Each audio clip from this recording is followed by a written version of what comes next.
Hi friends, ಎಲ್ರಿಗೂ ನಮಸ್ಕಾರ. ಎಲ್ಲರೂ ಹೇಗಿದ್ದೀರಾ? ಐ ಹೋಪ್ ಎಲ್ಲರೂ ಚೆನ್ನಾಗಿದ್ದೀರಾ ಅನ್ಕೋತೀನಿ.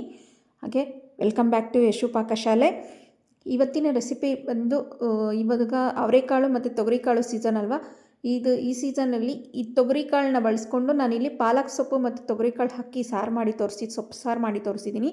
ತುಂಬಾ ಟೇಸ್ಟಿಯಾಗಿ ಈಸಿಯಾಗಿ ಮಾಡ್ಕೊಳ್ಬೋದಾದಂಥ ಒಂದು ಸೊಪ್ಪು ಸಾರು ರೆಸಿಪಿ ಅಂತಲೇ ಹೇಳ್ಬೋದು. ಇದನ್ನು ಹೇಗೆ ಮಾಡೋದು ಇವಾಗ ನೋಡೋಣ ಬನ್ನಿ. ಮೊದಲಿಗೆ ನಾನಿಲ್ಲಿ ಒಂದು ಕುಕ್ಕರಲ್ಲಿ ಒಂದು 1/4 kg ಆಗೋಷ್ಟು ತೊಗರಿಕಾಳನ್ನ ಬಿಡಿಸಿಟ್ಕೊಂಡಿದ್ದೀನಿ. ಅದನ್ನು ಇದಕ್ಕೆ ಸೇರಿಸ್ಕೊತಾ ಇದ್ದೀನಿ. ನೀರು ಸ್ವಲ್ಪ ಕುದಿಯೋ ನೀರಿಗೆ ಸೇರಿಸ್ಕೊಳ್ಳಿ. ಹಾಗೆ ಒಂದು ಕಟ್ ಪಾಲಕ್ ಸೊಪ್ಪನ್ನು ತೊಳೆದಿಟ್ಕೊಂಡಿದ್ದೀನಿ. ಅದನ್ನು ಸಹ ಇದಕ್ಕೆ ಸೇರಿಸ್ತಾ ಇದ್ದೀನಿ. ಸೇರಿಸಿ ಆದಮೇಲೆ ಇದಕ್ಕೋಸ್ಕರ ನಾನು ಒಂದು ಗಡ್ಡೆ ಬೆಳ್ಳುಳ್ಳಿನ ಬಿಡಿಸಿಟ್ಕೊಂಡಿದ್ದೀನಿ. ಹಾಗೆ ಹಸಿಮೆಣ್ಸಿನ್ಕಾಯಿ, ಒಣಮೆಣ್ಸಿನ್ಕಾಯಿ, ಒಂದು ಟೊಮೆಟೊ, ಒಂದು ಈರುಳ್ಳಿನ ಕಟ್ ಮಾಡಿ ಹಾಕೋತಾ ಇದ್ದೀನಿ. ನೀವು ಹಸಿಮೆಣ್ಸಿನ್ಕಾಯಿ ಆದರೂ ಹಾಕ್ಕೋಬೋದು, ಇಲ್ಲ ಒಣಮೆಣ್ಸಿನ್ಕಾಯಿ ಆದರೂ ಹಾಕ್ಕೋಬೋದು. ಎರಡು ಸೇರಿಸಿ ಸಹ ಹಾಕ್ಕೋಬೋದು. ಹಾಗೆ ಒಂದು ಅರ್ಧ ಟೇಬಲ್ ಸ್ಪೂನ್ ಆಗೋಷ್ಟು ಧನಿಯಾ ಪೌಡ್ರನ್ನ ಸೇರಿಸ್ತಾ ಇದ್ದೀನಿ. ಇದು ಪಾಲಕ್ ಸೊಪ್ಪು ನಮ್ಮ ಆರೋಗ್ಯಕ್ಕೆ ತುಂಬಾ ಒಳ್ಳೆಯದು ಅಂತ ಎಲ್ರಿಗೂ ಗೊತ್ತು. ಇದರಲ್ಲಿ ಐರನ್ನು ಮತ್ತು ಕ್ಯಾಲ್ಶಿಯಮ್ ಎಲ್ಲ ಇರೋದ್ರಿಂದ ನಮ್ಮ ಹೆಲ್ತ್ಗಂತೂ ತುಂಬಾ ಪಾಲಕ್ ಸೊಪ್ಪು ಒಳ್ಳೆಯದು. ಹಾಗೆ ಇದಕ್ಕೆ ಒಂದು ಅರ್ಧ ಟೇಬಲ್ ಸ್ಪೂನ್ ಆಯಿಲು, ಹಾಗೆ ರುಚಿಗೆ ತಕ್ಕಷ್ಟು ಉಪ್ಪು, ಒಂದು ಅರ್ಧ ಟೀ ಸ್ಪೂನ್ ಆಗೋಷ್ಟು ಉಪ್ಪು ಹಾಕ್ಕೊಂಡು ಕುಕ್ಕರ್ನ ಕ್ಲೋಸ್ ಮಾಡ್ತಾಯಿದ್ದೀನಿ. ಜಸ್ಟ್ ಇದನ್ನು ಒಂದು ವಿಷಲ್ ಬಂದರೆ ಸಾಕು. ವಿಷಲ್ ಪೂರ್ತಿ ತಣ್ಣಗಾಗೋವರೆಗೂ ಇರಬೇಕು ಅಂತೇನಿಲ್ಲ. ವಿಷಲ್ ಬಂದ ತಕ್ಷಣ ನಾವು ಇದು ಪ್ರೆಷರ್ ಬಿಟ್ಟು ನೋಡಿದ್ರೆ ಸಾಕಾಗುತ್ತೆ. ಅಥವಾ ನೀವು ಕುಕ್ಕರಲ್ಲಿ ಬೇಡ ಅಂದರೆ ಪಾತ್ರೆಯಲ್ಲೇ ಹಾಗೆ ಸಹ ಬೇಯಿಸ್ಕೋಬೋದು.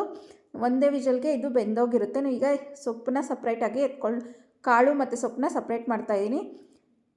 ಇಲ್ಲಿ ನಾವು ಮೆಣಸಿನ್ಕಾಯಿ ಇದು ಎಲ್ಲನೂ ಟೊಮೆಟೊ ಎಲ್ಲನೂ ಸೇರಿಸ್ಕೊಂಡು ತಣ್ಣಗಾದಮೇಲೆ ಇದನ್ನು ಮಿಕ್ಸಿಗೆ ಹಾಕಿ ರುಬ್ಕೋಬೇಕು. ಇದಕ್ಕೆ ನಾನು 1 ಟೇಬಲ್ ಸ್ಪೂನ್ ಆಗೋಷ್ಟು ಹಸಿ ಕೊಬ್ಬರಿ ತುರಿನ ಸೇರಿಸ್ತಾ ಇದ್ದೀನಿ. ಸೇರಿಸಿ ಇದಕ್ಕೆ ಎಷ್ಟು ಬೇಕೋ ಅಷ್ಟು ರುಬ್ಬೋದಕ್ಕೆ ನೀರು ಹಾಕ್ಕೋತಾ ಇದ್ದೀನಿ.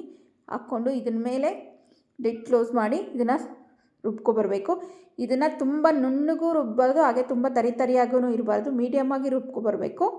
ಈ ರೀತಿ ರುಬ್ಕೊಂಡ್ರೆ ಸಾಕಾಗುತ್ತೆ. ಈಗ ಇದನ್ನು ನಾನು ಬೇಯಿಸಿಟ್ಕೊಂಡಿರೋಂಥ ಕಾಳು ಜೊತೆ ಮಿಕ್ಸ್ ಮಾಡ್ತಾ ಇದ್ದೀನಿ. ಎಲ್ಲ ಹಾಕ್ಕೊಂಡು ಚೆನ್ನಾಗಿ ಮಿಕ್ಸ್ ಮಾಡ್ಕೋಬೇಕು.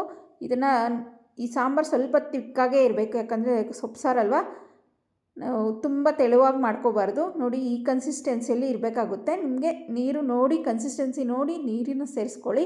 ಬೇಕು ಅಂದರೆ ನೋಡಿ, ಈ ಕನ್ಸಿಸ್ಟೆನ್ಸಿಯಲ್ಲಿದ್ದರೆ ಸರಿ ಹೋಗುತ್ತೆ. ಈಗ ಇದಕ್ಕೊಂದು ಒಗ್ಗರಣೆ ಕೊಡೋಣ. 1 ಟೀ ಸ್ಪೂನ್ ಎಣ್ಣೆ ಬಿಸಿ ಮಾಡಿಕೊಂಡು ಒಂದು 1/4 ಟೀ ಸ್ಪೂನ್ ಆಗೋಷ್ಟು ಸಾಸಿವೆ, ಒಂದು 4 ರಿಂದ 5 ಬೆಳ್ಳುಳ್ಳಿನ ಜಜ್ಜಿಟ್ಕೊಂಡಿರೋಂಥ ಬೆಳ್ಳುಳ್ಳಿನ ಹಾಕೋತಾ ಇದ್ದೀನಿ.